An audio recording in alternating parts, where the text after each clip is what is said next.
समाज ने, कानून ने, व्यवस्था ने विरोध प्रकट करने के लिए बना रखे हैं रास्ते, मीलों लंबे रास्ते।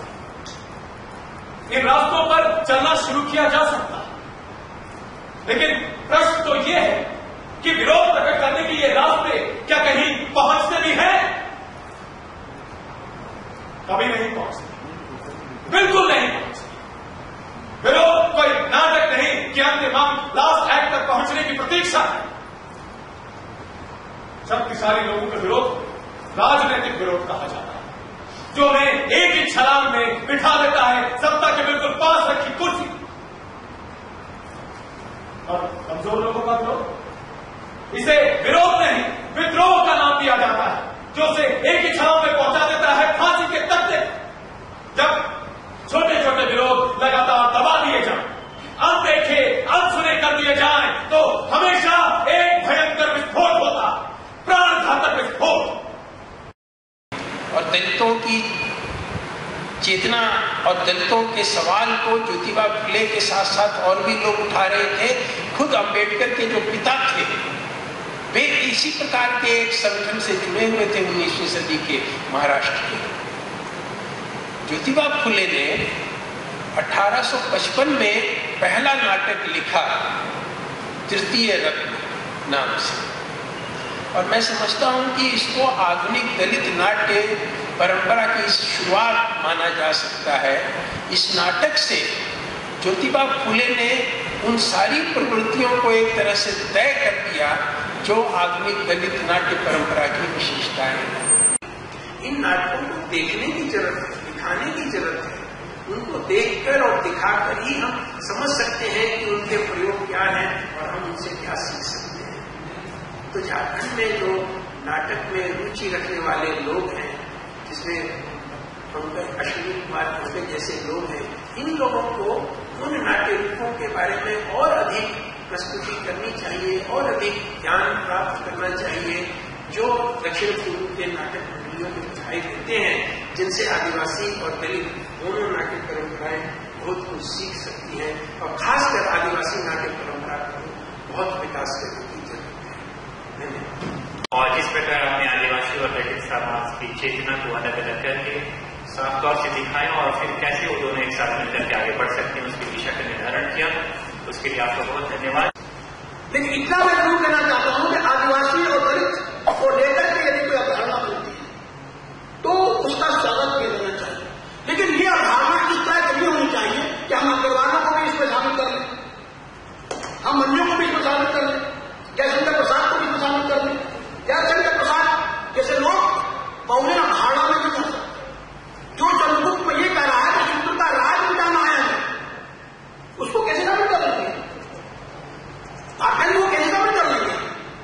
निराला के आधार पर कहते हैं वो निराला नहीं लिख रहे, वो नहीं लिखा है। तो इस तरह की चीजें उसकी एक सैद्धांतिकी होगी, उसकी एक वैचारिकी होगी, जो ब्राह्मणवाद और गौरव व्यवस्था के विरोध में होगी। और वो वैचारिकी वही वैचारिकी है जो बाबा साहब अम्बेडकर ने बताई है कि हम ब्राह्मण को स्थापित नहीं करेंगे, ब्राह्मणवाद को स्थापित नहीं करेंगे, वर्ण व्यवस्था को बिल्कुल नहीं मानेंगे। अस्मिता, सामाजिक बेइज्जती और आर्थिक दो चीजें हैं। हम आर्थिक आधार पर बात नहीं कर रहे हैं। जैसे अभी दलित की अवधारणा इसमें कही कि दलित का मतलब दबे कुचले लोगों को है, हमने परिभाषा नहीं मानी। दलित एक वर्गीय अवधारणा है, हम मानते हैं।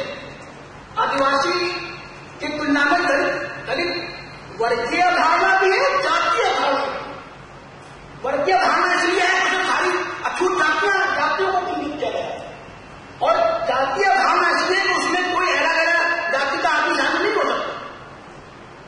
उसमें हम ब्राह्मण को आर्थिक गरीबी के आधार पर शामिल नहीं कर सकते, उसमें हम गरीबी के आधार पर ब्राह्मण उसे क्षत्रिय को और बनिए को शामिल नहीं कर सकते, इसलिए वो जातीय अवधारणा। लेकिन हम अपनी अपनी जगह लिख रहे थे, जो भी लिख रहे थे उसमें हमारी प्रेरणा थी डॉक्टर बाबा साहब अम्बेडकर जी का विचार। हम सबको इकट्ठा करने वाली हमारी माध्यम भाषा थी मराठी, और हमने देखा था हमारा मराठी रंग लेकिन मराठी रंगमंच खर्चीला था, वो हमारे लिए कुछ सुविधा की बात नहीं।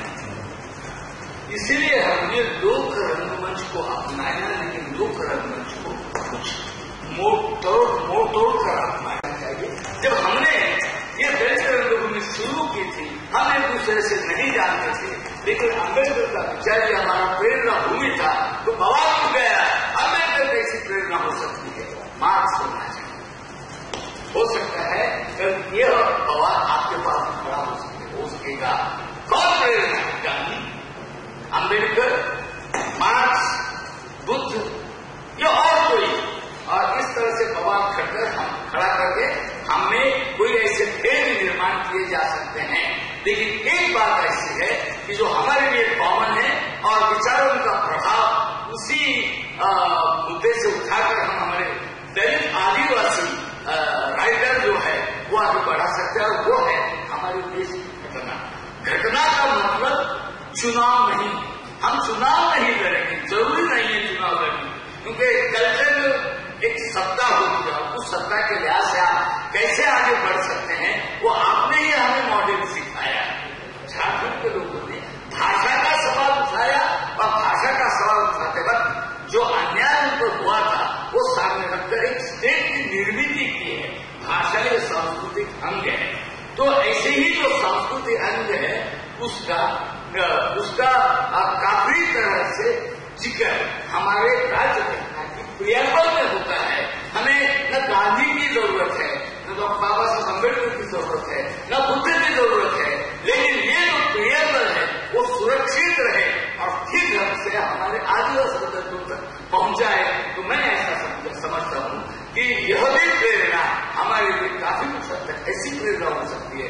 तो क्या हम अपनी लड़ाई को उनसे आगे बढ़ा सकते हैं जिनके पास जरूरत से ज्यादा है इस भारत देश में? हैव्स और हैव नॉट्स की बात वो कह रहे हैं। I do not know what tenets of the democracy we follow that we can laud the achievement of someone having more than enough money to buy a motorcycle costing a few crore rupees when maybe on the side of any main road that is this expensive bike travels is a construction worker, perhaps wondering how to feed his wife and 2 small children.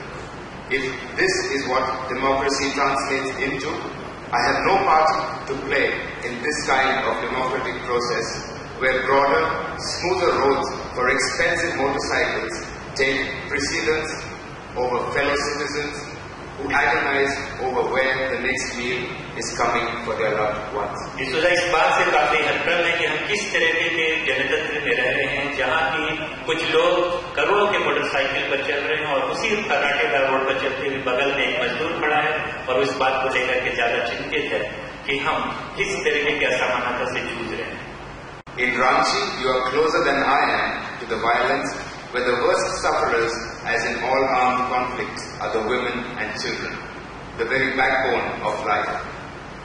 Angry and helpless though I feel so far away in Goa, the time has never been riper than now for artists to put flowers in the barrels of all the guns and silence them.